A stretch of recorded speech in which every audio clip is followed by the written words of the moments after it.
Sandrine Josso a un animal totem, la panthère. Ce 14 novembre 2023 au soir, lorsqu'elle parvient à s'échapper du domicile de son collègue sénateur Joël Guerriau à Paris pour s'engouffrer dans un taxi, siesti comme si elle s'était soudain transformée en félin, narre-t-elle, ressentant une sorte de puissant réflexe primaire, du fond des tripes, lui permettant de s'extirper de la menace de son prédateur, qui la poursuivait. Bien sûr, elle se trouve alors dans un état second, qui démultiplie cette sensation.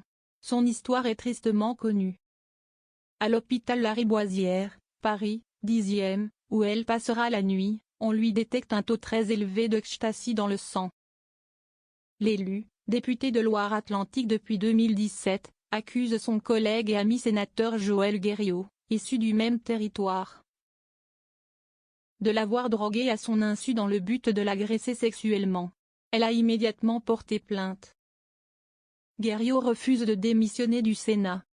Placé sous contrôle judiciaire, Guerriau est depuis mis en examen pour administration d'une substance afin de commettre un viol ou une agression sexuelle, mais clame son innocence. La rédaction de compléments d'enquête a récemment révélé que le parlementaire avait effectué de troublantes recherches Internet dans son téléphone le mois précédant les faits, tapant notamment les termes drogue et viol, mettant à mal sa défense. En retrait de ses fonctions à la demande du président de la Chambre haute Gérard Larcher, l'élu ne siège plus mais refuse de démissionner. Il continue donc de percevoir ses indemnités de sénateur. Le parti d'Édouard Philippe, Horizon, dont il est membre, l'a suspendu. Ce mercredi 6 novembre, Sandrine Josso a rendez-vous avec son présumé agresseur. Un an après les faits, les deux parlementaires sont convoqués dans le bureau des juges d'instruction chargés de l'affaire. Une confrontation que redoute cette diététicienne nutritionniste de formation, qui s'est engagée en politique au moment des municipales en 2014, puis en 2016 en militant pour Emmanuel Macron. Marquée par ce qu'elle a subi, elle prépare minutieusement cette épreuve. Avec son avocate, son psy, et par beaucoup de séances de yoga. Le procès Mazan va faire bouger les lignes. Sollicitée par Le Point, elle parle, raconte, témoigne, sans s'arrêter. Un flot de paroles ininterrompu, comme une libération cathartique. Voilà, si estime mon histoire. Ma vie, depuis, est un gros bordel. Les frais d'avocat, son fils suivi par un psy, sa fille angoissée. Elle en oublie de commander une boisson, on intercepte un serveur à sa place. On m'a épargné, maintenant je dois me battre. Mon combat est plus grand que moi. Si est-il un combat pour les milliers de victimes, nous dit-elle, débit mitraillette mais voix douce. Les médecins qui l'ont suivi lui ont fait prendre conscience de la réalité d'un fléau encore sous-estimé. Mis en lumière par ce qui lui est arrivé et la médiatisation retentissante de l'affaire Mazan. Faut vous réveiller, madame. La soumission chimique, ça arrive tous les jours. Sandrine Josso a rencontré Caroline Darian, fille de Gisèle Pellicot, et a rejoint son association M'endors pas comme marraine et porte-parole. Un procès tentaculaire qui va faire bouger les lignes, espère-t-elle. Sandrine Josso a reçu des milliers de témoignages, rencontré des victimes.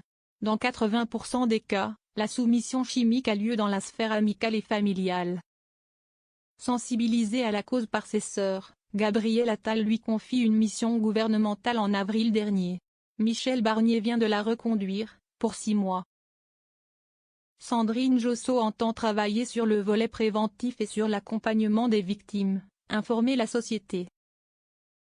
L'élu MoDem propose par exemple que les pharmacies puissent délivrer un kit de détection chimique.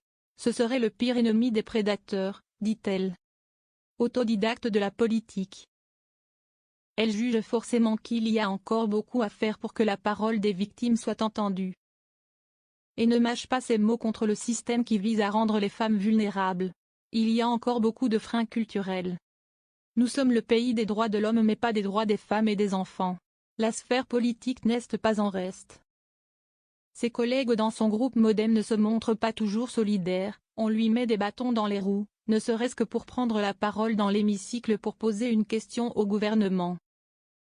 Ni Emmanuel Macron ni Gérard Larcher ne lui ont adressé le moindre message, soupire-t-elle. Édouard Philippe lui a exprimé une moue dubitative. à l'inverse de Yael Braun-Pivet et de Marlène Schiappa, très attentive et présente auprès d'elle. François Bayrou s'est lui aussi montré dans, cite-t-elle. Ce n'est pas la première fois que Sandrine Josso, autodidacte de la politique, comme elle se présente, bouscule ses pairs. Au risque de se sentir seule.